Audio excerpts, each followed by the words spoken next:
just several months. However, Lauren suddenly broke things off in October, and Nick had discovered that she had rekindled her relationship with Rivers. He put it down to the years of domestic abuse and emotional manipulation she suffered at his hands. Bryson was her first true boyfriend. He had taken advantage of her and her family for so long that he knew how to get to her, Nick said. A good bit of my things were still at her house, and when I went back to check on her, he jumped out of a closet and aimed a gun at my forehead. I grabbed the weapon, turned it on him, and then disassembled it. I told him there would be no issue and that I'd be leaving. I left the gun disassembled in the middle of the floor. Nick's fears for Lauren came true in December when she was pistol whipped and savagely beaten during a night out with Rivers in Nashville. Cops found her covered in blood and wearing just her bra and panties after he allegedly held her captive in their rental car. While Rivers was held on a $250,000 bond on aggravated kidnap charges, Lauren was able to undergo therapy and tentatively rebuild her relationship with Nick. Her surgeon dad, Lance Johansen, gave evidence at a preliminary hearing, warning Davidson County Judge Cheryl Blackburn that Rivers would kill his daughter unless she kept him locked up. But Judge Blackburn paved the way for Rivers to bond out of jail when she issued an April 3rd order lowering his bail bond from $250,000 to $150,000.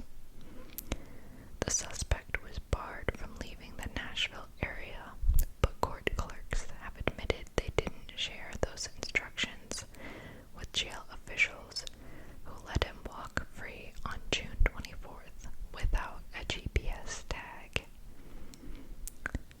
Local firm Brooks Bail Bonding fitted Rivers with a device later that day, but Freedom Monitoring, the company responsible for keeping tabs on him, says it was only supplied with a copy of the judge's instructions 4 days later.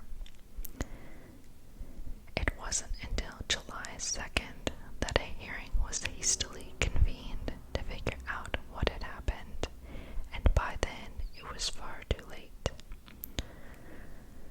Lauren was reported missing that morning, and a day later was found beaten to death and wrapped in sheets and garbage bags in the back of her car at a remote cemetery in Gulfport. She had suffered multiple skull fractures, and her hair was pulled or down to around her ankles. Rivers was spotted running from the scene but taken into custody after a 9-hour manhunt and charged with murder. Judge Blackburn has not commented publicly on her decision to lower his bond. When DailyMail.com asked if she would be willing to do so, an assistant snapped, "It's a no comment. The office as a whole has no comment."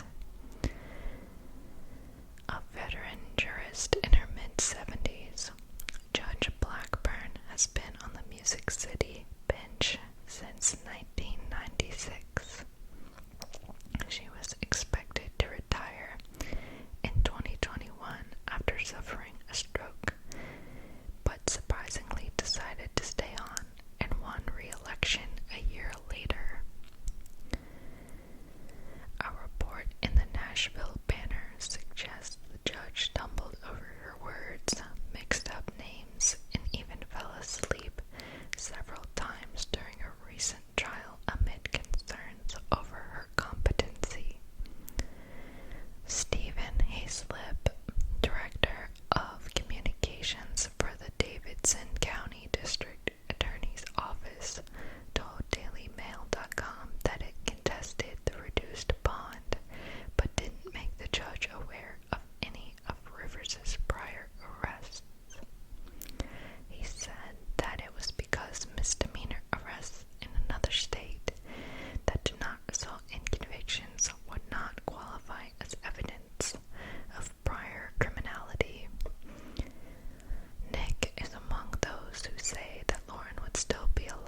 sister station, WSMV, in Nashville, showing how the accused abuser was let out of Tennessee jail and the apparent communication breakdown that led to his release.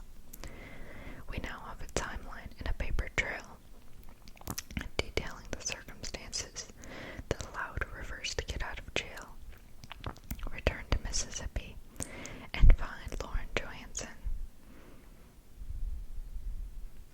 Monday, December 11th, 2023. Johansen and Rivers were on a vacation together in Nashville. According to court documents, an argument between the couple escalated after leaving a bar. Metro Nashville police officers said they found Johansen severely beaten inside a car with Rivers in Germantown, a Nashville suburb. The interior of the car was covered in blood, including a handgun police found inside. Rivers was arrested and charged with 2 counts of aggravated kidnapping, 1 account of aggravated stalking, and 1 count of coercion of a witness. So that was the initial event that I believe that he was being charged with. Beating her happened December 11th, 2023. Okay, so on to Monday, December 18th, 2023. A week later, a preliminary hearing set Rivers' bond at $250,000. Lauren Johnson's father, Lance Johansen, told WLOX last week that he begged the judge not to let Rivers out of jail. I sat in the courtroom in Nashville and told the judge that if they let him out, he was going to kill her, Lance Johansen said. He had assaulted her. This was probably the 5th or 6th time where they would get into a fight and he would beat her. We would get her away from him for a while, but he would find a way to weasel back into it. Wednesday, March 13th of 2024, Rivers requested a reduced bond. Wednesday, April 3rd, 2024, Judge Cheryl Blackburn approved a reduced bond of $150,000 with specific conditions. Rivers was ordered not to leave Davidson County, Tennessee, and to wear a GPS monitor after posting bond. Also noted in his bond order, Rivers was not to be released from the jail after 4 p.m. to ensure he could get fitted with a court-ordered GPS monitor company, Tracking Solutions, which closed at that time. Wednesday, May 15th, 2024. A hearing is held where Rivers and his mother ask for the conditions of his bond to be changed so he could live in Mississippi instead of Davidson County. The judge denied this request. Tuesday, June 4th, 2024, Rivers' assigned probation officer sent a copy of the judge's order to Tracking Solutions. She requested they email the district attorney's office to retrieve the appropriate addresses for exclusion zones. Rivers' attorney provided the court with the address he would allegedly be staying at in Davidson County. Monday, June 24th, 2024. Records show Rivers was let out of jail on Monday, June 24th at 4:05 p.m. A Brooks bail bonding agent signed his release form, which shows Rivers was not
was supposed to report straight to a GPS company and be put on a GPS monitor, and he was not to leave Davidson County.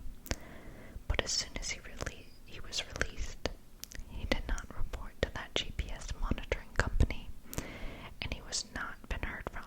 I want to make sure Lauren is safe. Saturday, June 29th, 2024. Rivers arrived back in Nashville Saturday around 4 p.m. and was fitted with a new GPS monitor. Monday, July 1st, 2024. Freedom Monitoring said that Rivers' monitor battery went down to 6%. They say they called him at 10:09 p.m. telling him to charge it, which he did.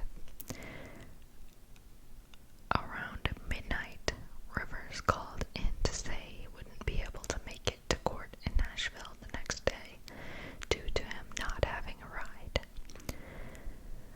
On this day, Johansen's dad discovers the message the district attorney left on his phone Friday.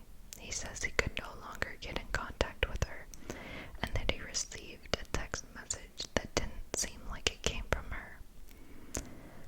Tuesday, July 2nd, 2024. Early Tuesday morning, Johansen's dad received a notification that her Life 360 tracker had been turned off. Johansen's sister, who she lived with, said she wasn't home, and the security camera at their front door was destroyed. Johansen's family reported her missing to the Hattiesburg Police Department. Freedom Monitoring says Rivers' battery started going down around 10 a.m., and he wasn't responding to messages throughout the day. They say they contacted Rivers' mother, who hadn't heard from or seen him. The court issued a warrant for Rivers for being in violation of court orders after learning he had been in Mississippi since June 24th and on a GPS monitor with the wrong company. Rivers'